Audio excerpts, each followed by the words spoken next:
Muy buenos días. Ayer habíamos hablado de que íbamos a hablar del principio. ¿Qué es el principio? El principio es la idea brillante de hacer algo. Es imaginario. El principio es la imaginación. En el principio no hay nada. ¿Cómo va a decir, por ejemplo, en el Génesis, por ejemplo, decimos, el principio creó Dios los cielos y la tierra, pero la tierra era uniforme y vacía? No existía todavía, era solamente imaginario, lo que él estaba pensando. Es en el principio todo es imaginario, el Génesis uno es imaginario. Sino que la creación del universo es una dimensión de la creación. Hay creaciones más grandes, hay creaciones inmensas, y hay creaciones más pequeñas. Y la creación del Génesis se refiere, digamos, al sistema de cosas que se supone Dios había imaginado para crear el reino de Israel. Está limitado el reino de Israel. No se extiende hacia los otros reinos. Se piensa en el reino de Israel. Entonces, cuando se piensa en el reino de Israel, se limita de pronto a otros espacios. El mundo que se conoce es el reino de Israel. Y se piensa, por ejemplo, que no hay nada. Dice, en el principio creó Dios los cielos y la tierra, pero la tierra era uniforme y vacía. Ya era imaginario. El reino de Israel era imaginario. Ya existían reinos, existían muchos reinos. Pero cuando Dios dice eso, resulta que no tiene lote. No tiene nada. ¿En cuál lote va a crear el reino de Israel si no tenía nada? Y tenía que crear la luz primero. Imagínate a ver cómo iba a ser para crear la luz. Porque no había nada. Tenía que ir a trabajar en unas selvas oscuras. Selvas. No hay luz. Hay que pensar en la luz. Porque nadie se va a meter a una selva sin tener luz, sin preparar luz. Hay que preparar la luz primero, porque ¿cómo se va a meter a una selva sin llevar fósforos?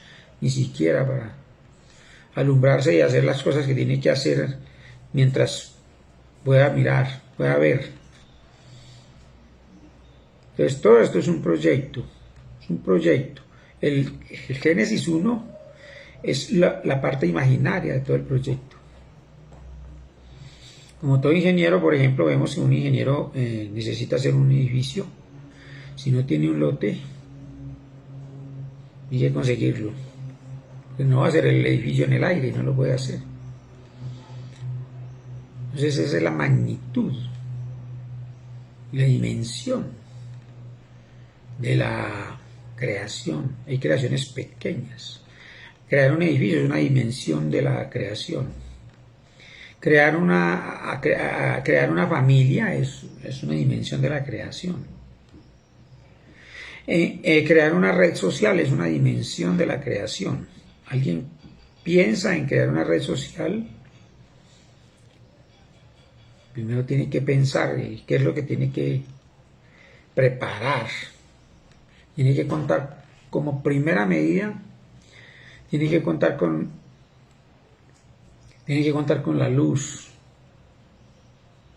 Hay que tener luz. Si usted no tiene luz, entonces no puede trabajar en las redes sociales, no puede crear un canal.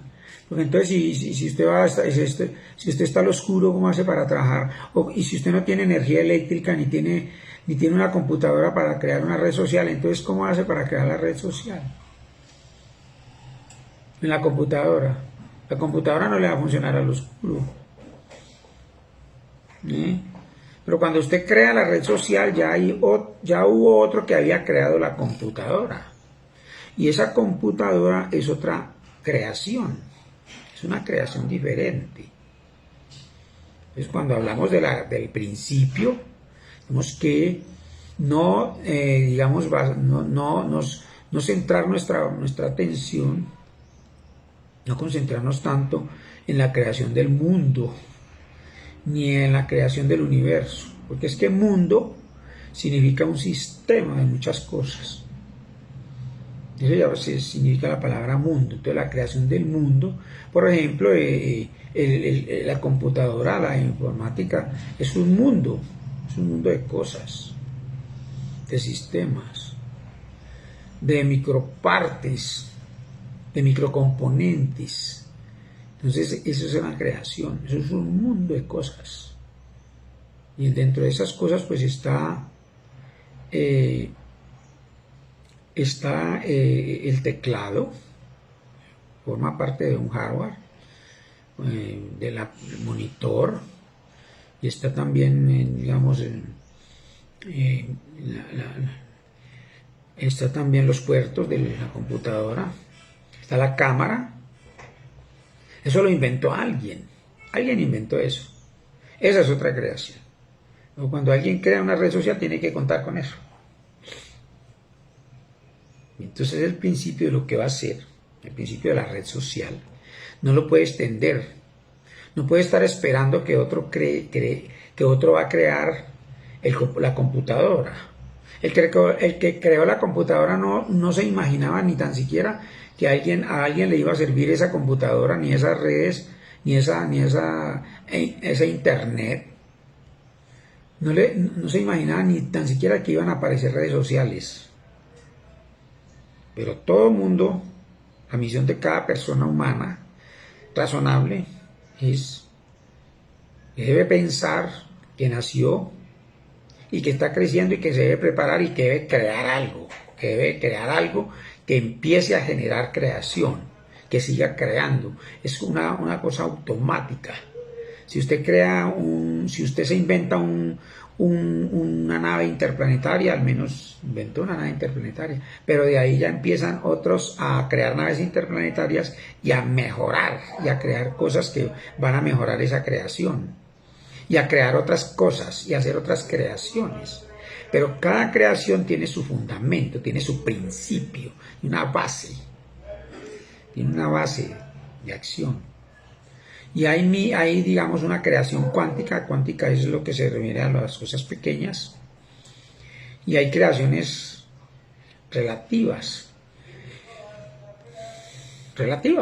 Las cosas relativas son las cosas inmensas de grandes que nuestra mente de pronto no las puede concebir. Entonces la teoría de la relatividad no es una cantidad de fórmulas matemáticas ni nada, no. Las fórmulas matemáticas que plantea Albert Einstein no es otra cosa sino que unas ecuaciones para acceder a esa investigación sobre la relatividad. La teoría de la relatividad abarca todo lo que sea grande y más grande, hasta donde nuestra mente ya no puede imaginar qué es lo que está existiendo. Entonces, si necesitamos saber el diámetro, por ejemplo, del sistema solar, tenemos que utilizar dimensiones grandísimas y necesitamos conocer un poquito de relatividad de Einstein, porque eso son dimensiones muy grandes de la creación. Y a través de una fórmula pequeña de hablar en centímetros no podemos hablar en centímetros para averiguar cuánto tiene de diámetro el sistema solar, o la galaxia, o el siderio, o cuánto tiene de diámetro el sideral, que es otra cosa, más grande todavía. Entonces necesitamos entender que el principio es la idea imaginaria de crear. Buenos días.